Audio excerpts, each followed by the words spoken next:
Hi, I'm Vinny the Gardener, and today we're going to talk about composting. Specifically, we're going to talk about things you can compost and things you shouldn't compost. Notice I didn't say things you can't compost, and we're going to talk more about what those things are in just a minute. For starters, what you can compost. Of course, the obvious things are yard waste, lawn clippings, tree trimmings, etc. Those things are perfect for the compost. They're already out there in nature. And guess what? They instantly break down in nature. And those are the base parts of compost. Other things that are really great for compost are your kitchen scraps. Take all that stuff from the kitchen. If you're cutting up stuff to make a salad or whatever, you got the cutting board out there, chop it up, throw that into your little compost bin inside the kitchen. Later you carry it out to your compost pile. Also, some of my favorite things are, I do a lot of juicing, so all of that juicing pulp is great for the compost because, as you can see, it's already chopped up and broken down. I've got some old flower bouquets from inside the house. I'm going to take those with my pruners, cut those up. Those will go great in the compost, but also old fruit, old veggies, all that stuff in the drawer that's been sitting back there and you forgot about. Make sure you put that stuff in the compost as well. Some other things from inside the house which are great for the compost is old junk mail. This stuff is really good.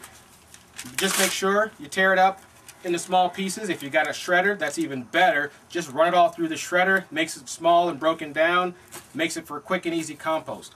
Cardboard materials, any of these things, your paper rolls, again, old boxes that you've got some shipping material that came in from, throw all that stuff into the compost. Be sure to tear it down. What you're trying to do is, you're trying to make smaller bite-sized pieces. That's for your bugs. So the quicker your bugs can eat that stuff up, the quicker your compost is going to work. So make sure you break everything down before you put it in your compost pile.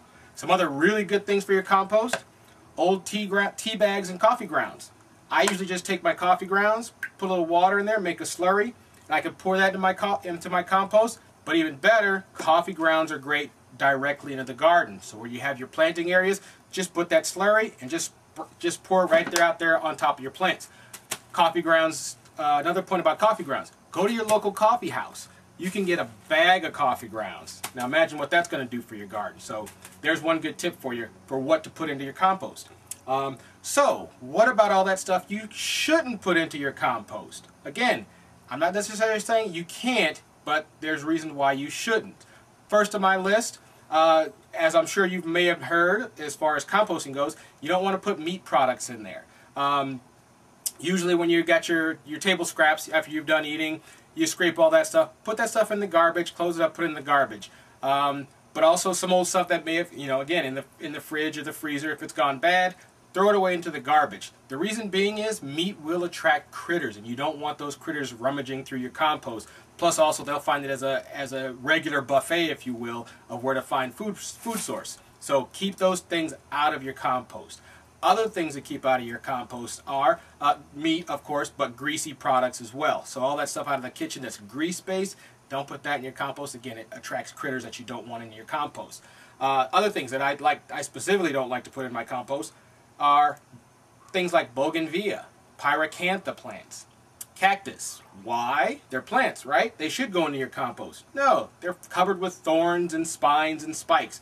Things that are going to be hazardous to your health because they're going to hurt and be damaging. And even though they start to break down, it's going to take a while. So as you're working your compost, 2 weeks in, 2 months in, even in the garden, 2 years in, you might run across one of those thorns or needles or something poking you.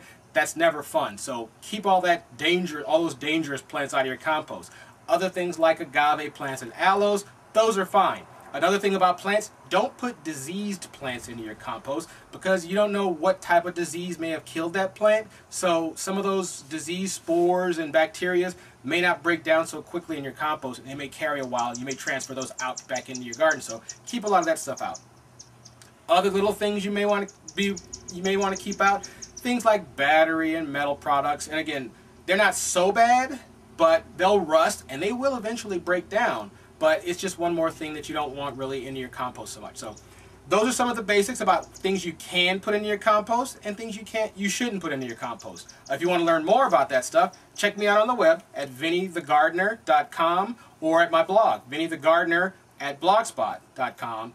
And you'll learn lots more about composting and lots more about gardening. So have fun, grow more out there, enjoy.